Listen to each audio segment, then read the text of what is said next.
시청자 여러분 안녕하십니까? 금천구 의회 소식 전해드립니다. 금천구 의회는 지난 6월 8일부터 6월 22일까지 15일간에 걸쳐 제229회 정례회를 진행했습니다. 6월 17일부터 사흘간 진행된 규정질문에서는 행정의 잘못된 부분에 대한 지적과 질의응답의 시간을 가졌습니다.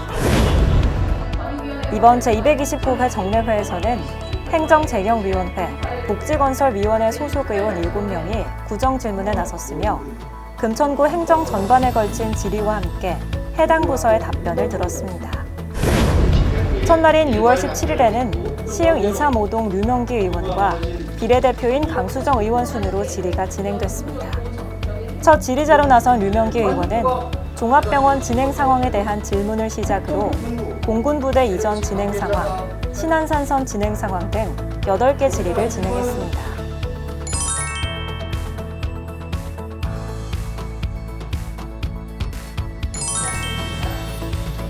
다음 질의자로 나선 강수정 의원은 금천구 청렴도와 그에 대한 개선 방안에 관한 질의를 시작으로 금천 베이스볼 파크와 양준혁 재단과의 MOU, 환경 관련 예산 지원 및 금천 에코센터 시설물 관리 등 모두 7개의 질의를 이어나갔습니다.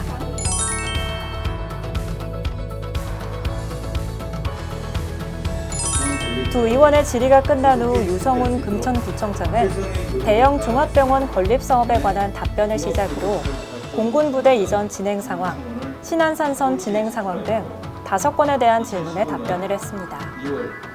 이어 보호 종료 아동에 대한 지원 대책에 대해 김미희 복지가족국장의 답변과 금천구청 복합역사 진행 상황 및 소규모 주택정비 관리지역 선도사업 추진 계획에 대한 이기배 도시안전국장의 답변이 진행됐습니다. 다음으로 마을버스 구민불편 민원 해결 방안, 횡단보도 및 보도 경계석 턱 낮춤 사업 추진 계획 등에 대한 송유근 교통건설국장의 답변과 금천문화재단 이전과 공간 활용 문제에 대한 송호섭 행정문화국장의 답변이 이어졌으며 환경 관련 예산 지원 및 금천 에코센터 시설물 관리, 청년 실업 문제에 대한 나태성 경제환경국장의 답변과 금천구 자살률 및 청년 자살률 대처 방안에 대한 김수경 보건소장의 답변으로 마무리됐습니다. 둘째 날인 6월 18일에는 시흥 235동 윤영희 의원과 독산 234동 김용술 의원이 구정질문에 나섰습니다. 첫 질의자인 윤영희 의원은 제3체육센터 추진 용역 결과 및 대안과 관내 노인교실 운영 현황 및 노인교육 개선 방안 등 5개 질의를,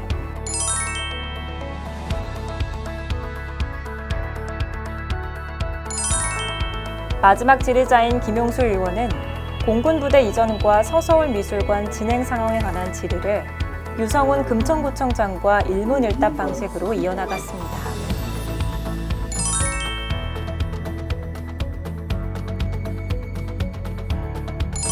두 의원의 질의와 일문일답이 끝난 후 유성훈 금천구청장과 김미희 복지가족국장, 김현정 기획재정국장, 이기배 도시안전국장, 송호섭 행정문화국장의 답변과 보충 질문이 이어졌습니다.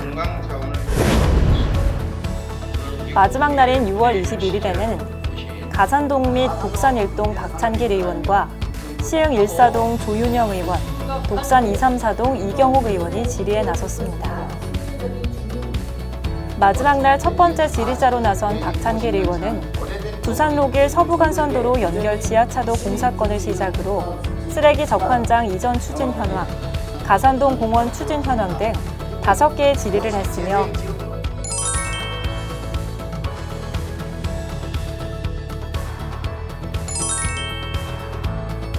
다음으로 서울 관문도시 조성 사업, 소규모 주택정비 관리지역 선정에 대한 조윤영 의원의 질의가 이어졌습니다.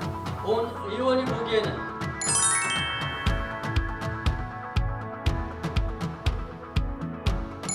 마지막으로 주민자치와 지방자치의 정착을 위한 구체적인 예산 지원 계획의 필요성에 대한 질의로 포문을 연 이경욱 의원은 독산로 거리문화 개선 및 청년문화 특화거리 조성 계획 등 5개의 질의로 마무리했습니다.